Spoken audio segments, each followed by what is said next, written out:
दोस्तों नमस्कार। आज सुबह छत पे आते ही देखता हूँ मैं आज गिरा है बहुत ज़्यादा कोहरा। फिर मैं सबसे पहले चलता हूँ अपने खीरे के पौधे के पास।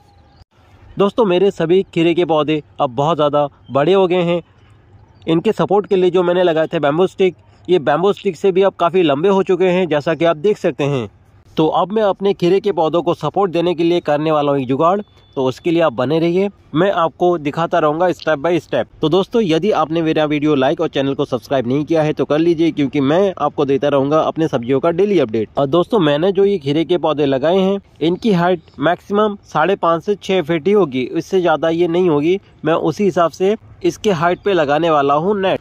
दोस्तों ये जो आप तार देख रहे हैं ये लगाए मेरे पापा जी ने। अब इसके ऊपर मैं बिछा दूंगा नेट। दोस्तों ये जो नेट का एरिया है ये बहुत ज़्यादा होने वाला है। तो सबसे पहले मैं देता हूँ एक सपोर्ट बीचों बीच। तो उसके लिए हाइट को एडजस्ट करने के लिए लेता हूँ मैं ईंट का सपोर्ट, और उसके ऊपर लगा देता हूँ एक लकड़ी जो बिल्कुल प्रॉपर हाइट में सेट हो चुका है। और ये लकड़ी हाइट को मेंटेन रखेगा, और अगर बीच में ज़्यादा वेट आता है तो उसके लिए भी सपोर्ट करता रहेगा। अब बिछा देते हैं इसमें नेट। तो उसके लिए लेता हूँ मैं ये नेट और उसके साइज के अकॉर्डिंग इसे नाप लेता हूँ। नापने के बाद इसको बहुत अच्छे से काट लेते हैं और फिर इसको एक एक करके चारों तरफ में बांध देते हैं। फिर दोस्तों ये नेट उलझी ऐसी है जैसी मेरी जिंदगी। तो मैं सबसे पहले नेट को सुलझा लेता हूँ, जिंदगी को सुलझाएंगे बाद में। फिर मैं नेट को बांध देता हूँ चारों तरफ से। इसके बाद दोस्तों एक एक करके मैं बांध देता हूँ नेट को चारों तरफ से। अब एक साइड का नेट हमारा बिछ चुका है, अब चलते हैं हम दूसरे साइड में। दोस्तों ऐसे ही बिना देरी करते हुए मैं फटाफट दूसरे साइड का नेट भी बांध लेता हूँ। दोस्तों बिल्कुल वैसे ही पहले मैं इसको नाप लेता हूँ।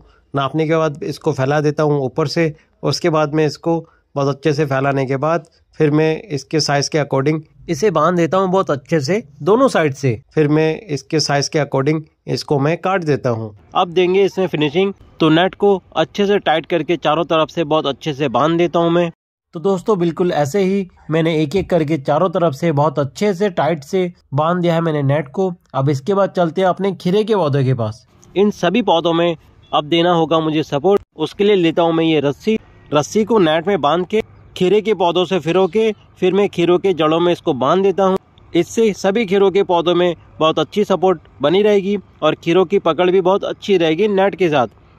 ये सभी पौधे रस्सी के सहारे नेट तक बहुत आसानी से पहुंच सकते हैं। तो मैंने ऐसे ही एक एक करके सभी पौधों को दे दिया है रस्सी का सहारा, जिससे ये बहुत आसानी से नेट तक पहुंच सकें। तो दोस्तों अब मेरा फाइनल लुक कुछ ऐसा दिखता है। तो दोस्तों आज के लिए बस इतना ही। अब मैं आपसे मिलने वाला हूँ अगले वीडियो में। तब तक के लिए आपको मेरा राम राम।